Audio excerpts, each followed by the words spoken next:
అది కేసు అవుతుంది అది అంటే డబ్బులు కడితే ఇచ్చినాను నాకు ఇచ్చిన నాకు అమ్మాయినా వస్తే ఆయనకు పాడబట్టి ఇచ్చేస్తా ఆయన డబ్బులు ఇస్తాడు మీరు ఏమైనా చేసుకోవాలి అని చెప్పేసి అని తీసుకొచ్చి నేను కట్టేసిన మేడం ఇది జరిగిన సంగతి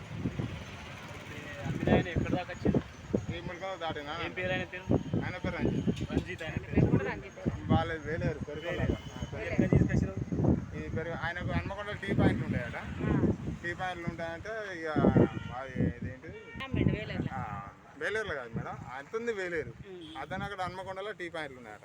సరే నువ్వు చెప్పింది కరెక్టే ఉంది కానీ పని చేయకుండా అది ఏ రకంగా పని చేస్తలేదు దానికి వైద్య సేవలు ఏమన్నా అందించి కూడా మనం సాధ్యమైనంత వరకు సేవ చేయాలి కదా. మన తల్లికి ఏదైనా రోగం వస్తుంది తల్లిని నమ్ముకుంటామా అంతే కదా. ఇప్పుడు ఆవు తల్లి కంటే ఎక్కువ ఫస్ట్ తల్లి స్థానం ఆవుకు తర్వాతనే మనకు.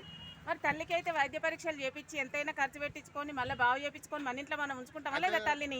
ప్రాబ్లం అయింది మేడం చేపించినా కానీ పని నడవట్లేదు.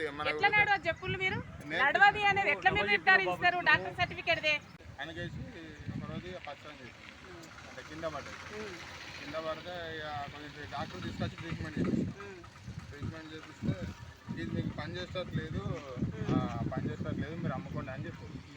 అమ్ముకోమని చెప్తే నేను ఇవాళ మార్నింగ్ తీసుకొచ్చాను.